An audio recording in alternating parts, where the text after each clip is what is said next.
We're Ashley and Ivan. For the last 10 years, we've worked as a husband and wife team in nonprofit and business. We know both the joy and the tension that comes from working with your spouse. That's why we're so passionate about helping other Christian couples who lead and work together to turn tension into teamwork, communicate clearly, and lead as one. Let's go on this journey together. Welcome to Live Theo Podcast. This is Ashley. Hello. My name is Ivan.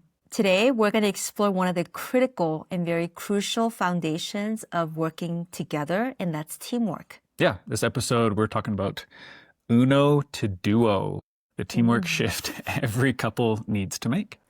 And last episode, we talked about another foundation, which is listening. It's a foundation for communication. So if you haven't had a time to listen to that, go back and listen to it. I think it'd be really great. Definitely. Yeah, today we're talking about making that shift from uno to duo.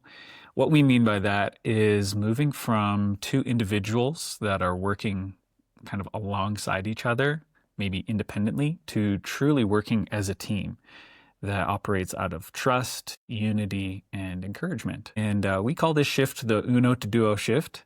And, you know, we see it all the time actually in team sports, where there's sometimes one individual who is more in it for themselves than for the team. And it's kind of gross. It's a big turnoff.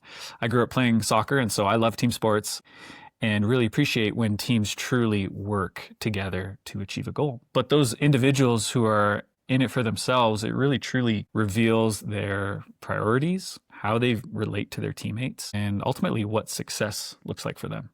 Your mindset reveals how you think about your priorities or how you define success or how you actually come together as a team. And that's why the first place to look at is not practicals or the strategies, but the mindset, how you actually think of teamwork. How do you look at your spouse when you actually do business or ministry together? And that mindset drives everything. And the tricky part with the uno mindset, which we would define just as you feel like you need to do it by yourself. It's up to you. Everything is make or break on you. And that it's usually fueled by anxiousness or fear or pride instead of peace and trust and humility. From the outside, it looks like you can be doing all the right things. You have shared goals together and you're making progress towards them. But eventually that mindset and the motivation will be exposed, and it will bring more division, tension, and conflict in your relationship. We experienced this a few years back when we were feeling the financial squeeze in a season and just concerned about how we're going to make ends meet. Anytime Ashley would share that with me, I would immediately go into this uno mindset where it's like, okay, it's up to me. I have to figure this out. I need to go and sell more in the business. I need to do these different things to help really provide for my family. And I believe men of the household, they should definitely take on that responsibility. But when you're working with your spouse and when you're leading together, it's a bit different, because what ended up happening was I just pretty much ran ahead without her and left her behind. And though it all looked good from the outside, my motivation was actually more out of fear and anxiousness of where's the money going to come from? I need to do something and kind of get my hands dirty so that we can make ends meet here. Yeah, I think finances does that for us. It reveals what's underneath our motivation. Is it fear-driven? Do I actually trust my husband, our teamwork, or God even to provide for us? And so the mindset shows us what we're focusing on. The result could be the same. Like you said, we're doing all the right things, but if the motivation or the mindset is wrong, then we're not actually building a team. We're just looking for the result and the success of an organization without really being connected as one. Yeah, and I know that was hard for you when kind of a few weeks after I began to do all that stuff, it brought like kind of confusion for you and also this like, what's Ivan doing? Ivan is a self-starter, initiator. When he was doing things, it looked like he was doing the right stuff because I didn't know what was inside of him. But when he was telling me that he was doing all of these other things because he felt the burden to carry the finances for us, and that got me really sad. And I wish that he was able to be open with me about the burdens that he was carrying. But baby, you didn't even know that that's what you were thinking about. And you had to, I know, spend some time with the Lord to even process some of that stuff. But yeah, I think that really got me to think about how can we carry the burden together and function as a team. Definitely, because your motivation and your mindset will be revealed through your actions and how you communicate. And you can feel when someone is operating out of anxiousness or fear, even if it's connected to work stuff, because you're like, we need to get this done ASAP. No matter what it takes, we need to push through and get on. And that can cause that tension and friction in a relationship. You can learn from our mistakes, as always, of it's better to go together. And I mean, ultimately, when you're experiencing those things, it's about going to God first and giving it to Him, and then together being able to carry one another's burdens, pray for each other, encourage one another, and really be in it together. And that's why the shift is more than just about how you work with one another. It's how you see each other. It's how you relate to one another, and especially in those hard times when you're feeling the squeeze. Yeah, I think of the African proverb that says, if you want to go fast, hey, go alone.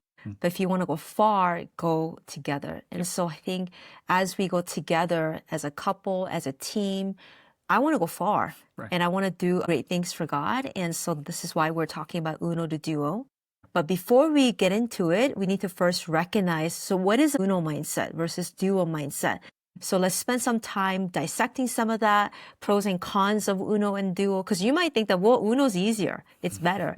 And so let's talk about that. Uno versus Duo mindset number 1, decision making. This is a big one.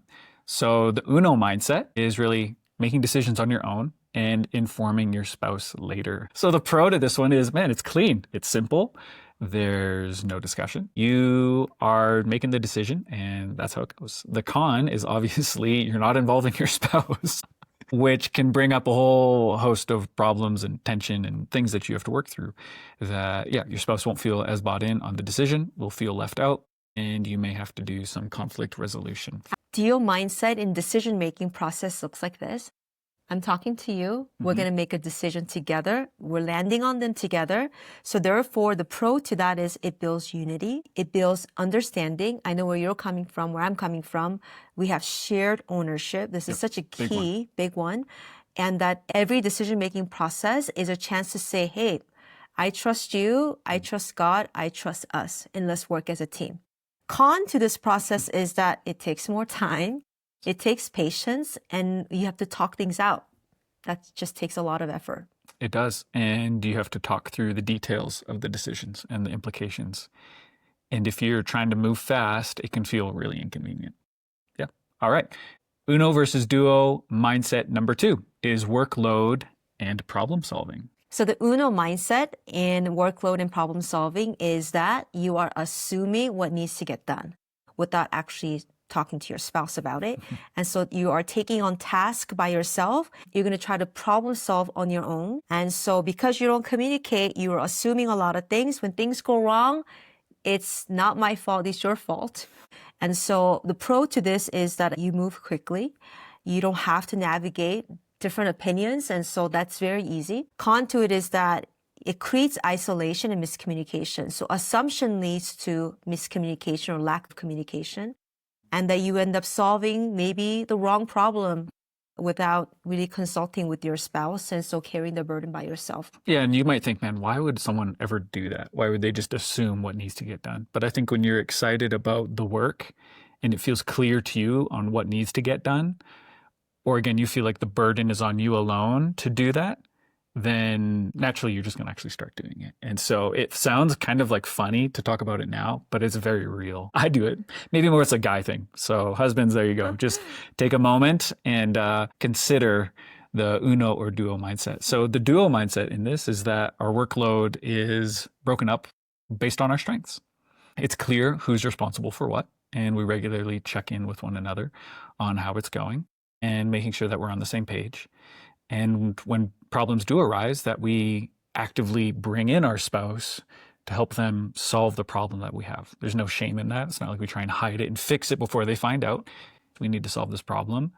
Let's figure it out together. So the pro of this, obviously, is that, man, you get to run in your power lanes. It's clear who's responsible for what. There is an assumption. So when you're not assuming, the expectations are clear on what to do and where to go. You find the best solutions because you're bringing both of your minds and perspectives and your gifts into that problem solving process. The cons is that it really takes intentionality to figure this out, and it requires regular check-ins with one another and patience to work through kind of from top to bottom what this looks like as you work with each other. I think it also requires better planning. If it requires another person, it requires projections, long-term planning, and thinking rather than just jumping into a project. And so it may take you initial planning time longer than what you would like to be. Yep. And third, in Uno versus Duo mindset is the communication and feedback. Yeah, so the Uno mindset, again, if it's up to me, I don't want to share what's going on internally for me. I don't want to communicate. I feel more closed off in work or just in life in general. And I avoid feedback because it feels exposing or that I feel weak in that moment. So the pro to this, I guess if there is a pro, is that it feels safe, right? There's kind of that sense of like false safety where I feel safe and comfortable in my little bubble. The con is that it builds walls with your spouse and it doesn't really produce that space of connection with one another. Dual mindset of communication and feedback is complete opposite, where we are honest and open, and you share what's going on, not just within the work, but also personally. And so it builds connection, open feedback, processing time, and also I think gives a room to be free, where you are able to talk about, hey, what's working well, what's not working well, and then be able to grow from that place. The pro is that it deepens trust, right? And that it deepens growth, connection across all area of your life, because you know that the work doesn't stay at work, it bleeds into your home as well. So if you can build that connection at work, obviously it flows vice versa. Con is that vulnerability can feel uncomfortable. Who likes vulnerability? Even though we want authenticity, being vulnerable is very hard. But you know that it transforms who we are, it transforms our relationship. Yeah, for sure. I don't know if it ever is easy to be vulnerable, but I would say it's always worth it. And that leads us into number 4, Uno versus Duo mindset, which is how we see conflict and stress. Yeah, Uno mindset is that you avoid it or you downplay it. It's like elephant in the room. You pretend like it doesn't exist, and so hopefully it goes away. Pro to that process is that there's false harmony. Hey, at least for right now, we're at peace. It feels peaceful, and you can just avoid any immediate disruption of having to talk about or deal with the problem. Con is there's unresolved tension, and it doesn't stay contained. You know, it's kind of like, I think of it as my nephew's toys are under the carpet, and you don't know it's there, but it's there. You step on it, it goes beep, you know. It squeaks in a very inconvenient time. And so, of course, it's going to bleed out at some point. The Duo mindset is actively engaging in healthy conflict so that you can establish true peace and really resolve what you're going through.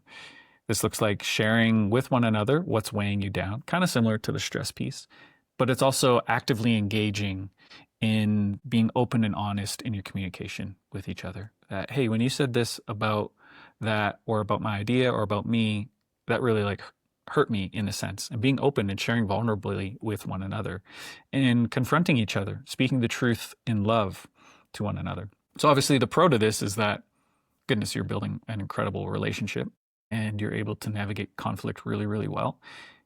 But the con to it is, again, it takes time to work through this stuff.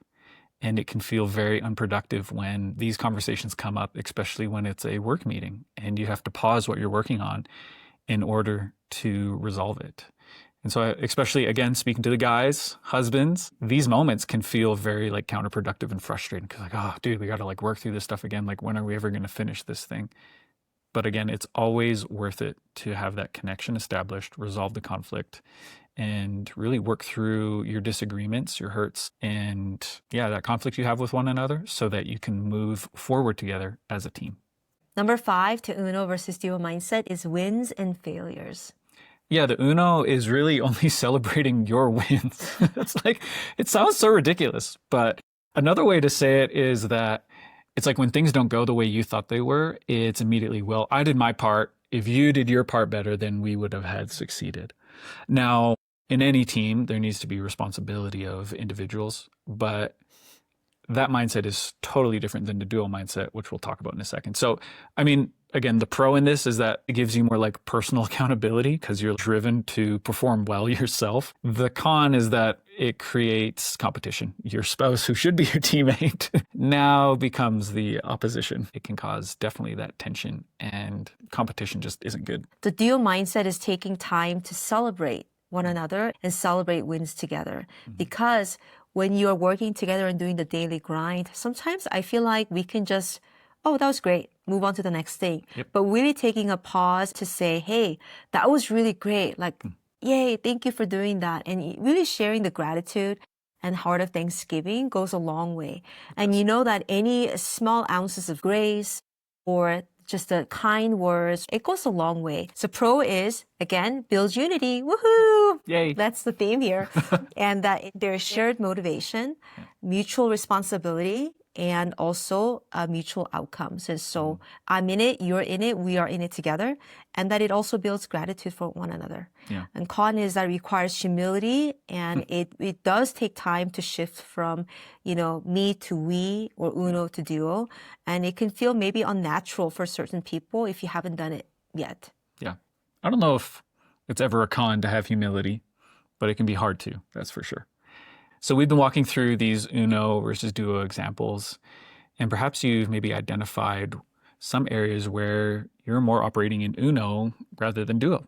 And maybe there's some like ouch moments where like, oh shoot, I am more in the uno. Or maybe you're blaming your husband. You're in uno moment. Yeah, weaponizing this probably isn't the best for your marriage, but being honest with one another is a great place to start. And that's why we walked you through all of this, is one, so that you could recognize, okay, where am I at? Where do I see it in my spouse? And begin to take steps to shift it.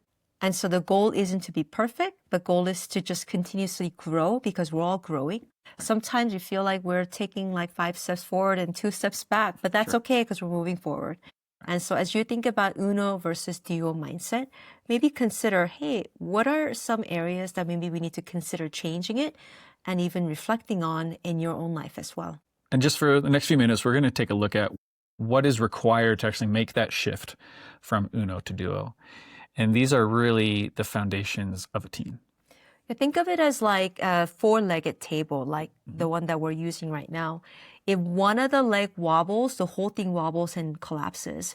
In that same way, these 4 foundations are key to shifting from uno to duo, so they're equally important. Yeah, and so number 1 is commitment. What this sounds like is we're in it together no matter what. That we're committed first to God and to each other more than outcomes. That through the ups and downs, no matter how hard things get, no matter if we win or lose, if it's a big win or small win, we're going to celebrate it. And we have each other's back, where we're in it for the long haul. And this is really the glue that keeps any team together, knowing that commitment of, God, we're committed to you, we're committed to each other, and we're committed to what you have put in our hearts for us to build together. Yeah. And second one is trust. And it sounds like, hey, I've got your back even if we're very different. Trust means that we're respecting each other's strength, their weaknesses, what they bring to the table, their perspectives, their pace, how they do things, how sometimes it could be annoying to you, but nonetheless, I trust you that we're in it together. And I think when you have that trust, it really frees us from performance. It gives us creativity and freedom to be who you are and what God has made you to be. And I think out of that place builds greater momentum to grow as a team. It sounds like your perspective is different than mine, but I trust you. I know that you want the best for us. Yeah. Number 3 is communication, which is we say the hard things and we fight for each other and not against each other. This goes back to a little bit of what we were sharing earlier. But the heart of this is being honest with one another, being honest when we're having a hard day, when things are weighing down on us, that we're carrying burdens, and letting our spouse into that space in our hearts. It's also being open when we want to address things with our spouse, speaking the truth in love, whether that's bringing a correction or whether it's being honest of something that they did or said that impacted us and hurt us. And this is really goes hand in hand with trust, because I don't think you can have trust without honesty. And so being honest with your spouse of what's going on is huge. not only for your teamwork and what you do and how you lead together, but just for your marriage in general.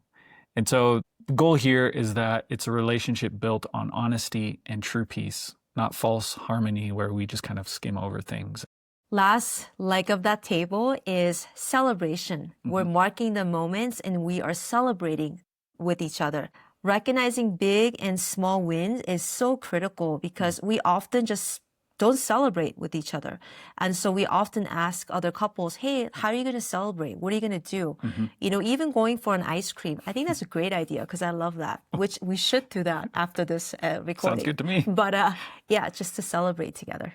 Yeah, this is really overlooked. We've hit on it a few times already in the episode, but man, when you celebrate, it produces appreciation for one another. It produces gratitude, and it also helps build momentum, which I think is huge.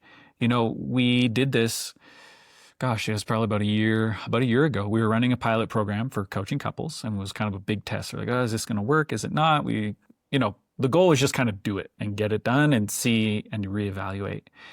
And after the 6-week process, we knocked it out of the park. It went really, really well. It was well received, really helpful for other couples. And so you know what we did? We celebrated. We went out for Korean barbecue. We're like, you know what? This is memorable. And we took a photo just to remember, hey, we both put in a lot of time, effort. And yeah, we wanted to celebrate not only each other, but what God had done through that process. So be sure to take a moment to celebrate your big wins and your small wins. So these are the 4 foundational pieces to make that shift from uno to duo. It's commitment, it's trust, communication, and celebration. And so our heart is that you'd be able to take these and begin to identify, okay, where am I at in uno and how can I begin to shift into that duo mindset to best serve God and serve my spouse with what he's asked us to do. So making the shift from uno to duo in that mindset, it doesn't happen overnight. Although that would be nice if you could wake up tomorrow and just be 100% aligned with your spouse and everything's at all time. Impossible. Man, that'd be great. But it does really start with a choice. That those moments when you're in decision making, when you face a problem, when you've just done something amazing and you feel like celebrating, those are the moments when you can choose, okay, you know what? I'm going to intentionally pursue the duo mindset of engaging with my spouse and celebrating with them or bringing them into this problem or hearing their thoughts on the decision, even if it means it takes longer and all those other things we talked about. And I believe that as you do that day in and day out, you'll begin to see that week after week, month after month, your connection, your foundation for teamwork will grow and you'll look back and you'll be like, man, I love where we're at in our teamwork together. So listening from this, pick one shift that you want to implement right away. What would that be? Maybe 1, you got to talk to your spouse about, hey, where we're at. Number 2, hey, I'm finding myself that I'm in this area in a uno place. What are some areas that we are doing great at? And let's celebrate that. But also, what are some areas that we can strengthen together? So consider that as you think about or listen to our podcast. Yeah. So we hope this episode has been helpful for you. Our heart is that we would help you as a couple who work and lead together, that as you pursue the duo mindset, you really will begin to turn those areas of tension into teamwork, communicate more clearly, and lead as one.